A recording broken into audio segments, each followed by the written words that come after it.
are you? I love What's that happening? tie. Thank you very much. I love that shirt. So we're even.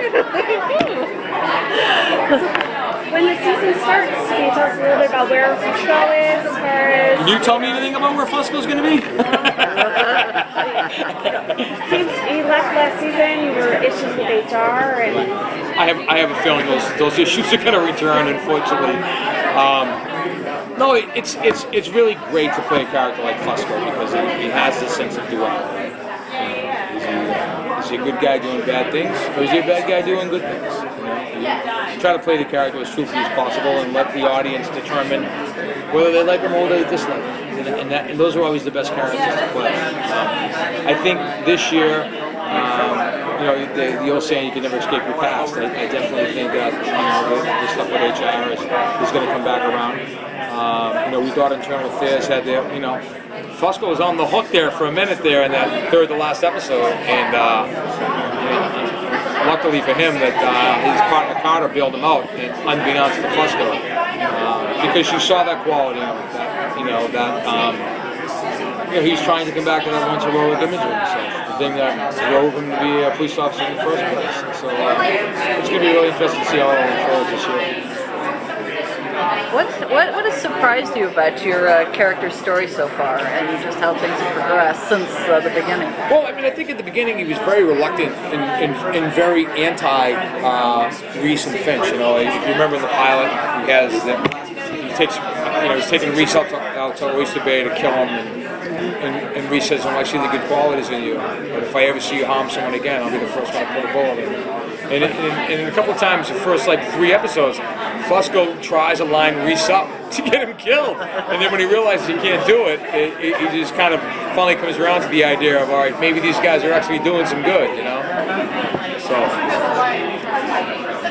We heard from Greg that Carter is going to be demoted, so how will that affect the relationship between your characters? It will definitely put a strain on the relationship because I'm sure Carter will be coming to Fusco for information that she'll no longer have access to, which will put him a little bit more in a vulnerable position. So I think that dynamic in itself is going to lead the storyline to some rather interesting places. Do you see Carter and Fusco both having to maybe go underground like Reese and Finch? I don't know about that. I don't know if Fusco's the underground kind of guy. But like I said, I'm really anxious to see where the relationship goes with Carter this year, because she's going to be working in a completely different area of the police department, and is no longer going to have that status of detective to kind of circumvent the system, and she's going to be looking to Fusco, I think, for a lot of that stuff. Okay, we're good? Is there something that you would like to get to do on the show that you haven't got to do yet? Well, the date thing was something that I had pitched to Greg, and that was really excited to be able to do that last year. First of all, our fans are so smart. That's the fans in the show, and so that pitch was something I had made to Greg Plagman. The idea that I had was Fusco goes on a date with this woman. He falls for the woman, and he starts to think that he's going to have this relationship with this woman. He goes by her house to surprise her, and out comes Simmons. And you realize at that moment that she is basically a mole for HR to see exactly how much information Fusco knew or didn't know. Now, we had the date. We could never get to the second part of it because our fans blew it up on Twitter. Just soon as the episode aired, the first thing they said was, I go, she's not a mole for HR. And Greg Plagman called me up and he goes, dude, that was a great idea, but the fans just killed you. You know what I mean? And you're like, yeah, I guess they did.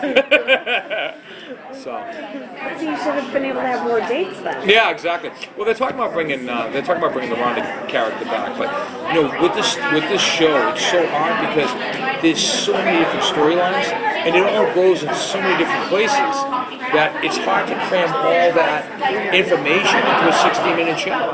I mean, really, you could make this a 2-hour show every week and still maintain, I think, the audience's interest. I laugh now. I say, thanks to the NSA, we're all now stars of a reality show. And we should change our names to the Real Housewives of Interest. But it's it's really it's so much fun to work with these guys because the various backgrounds of our writing staff, and the writing staff is so bright and so intelligent, and even we have such a great pedigree. We have Jonah, who's an incredible writer, and Greg Clayton, who I've worked with before, and then we have this amazing writing staff, and then you got J.J. Abrams looking over his shoulder, saying, "You guys need anything?" I mean, like we've got so many resources to make compelling TV every week, so that's really refreshing to see as an actor. The popularity of the show, I don't know, does that get you recognized more often, especially being in New York? Yeah, well, it's funny. I've always been recognized like east of the Mississippi. I was on a show called Brotherhood for 3 years, and then I did some work on Rescue Me, and then my movies like Mystic River and Ladder 49, and so on and so forth. Mystic River specifically, like in New York, New York and Boston, like the New England area. I get recognized for Mystic River and Brotherhood all the time. Which is great. Both those characters in that film and the television show were kind of menacing, authoritative, like real thug characters, and so people will recognize me, but they're always apprehensive to come up to me. They're always like, "Hey, it's Freddie Cool. Don't look at him. Don't look at him." Like you're gonna beat him up or something, Anyway. But yeah, it's been great. It really has been fun. Thank you. Thank you, guys. Thank you.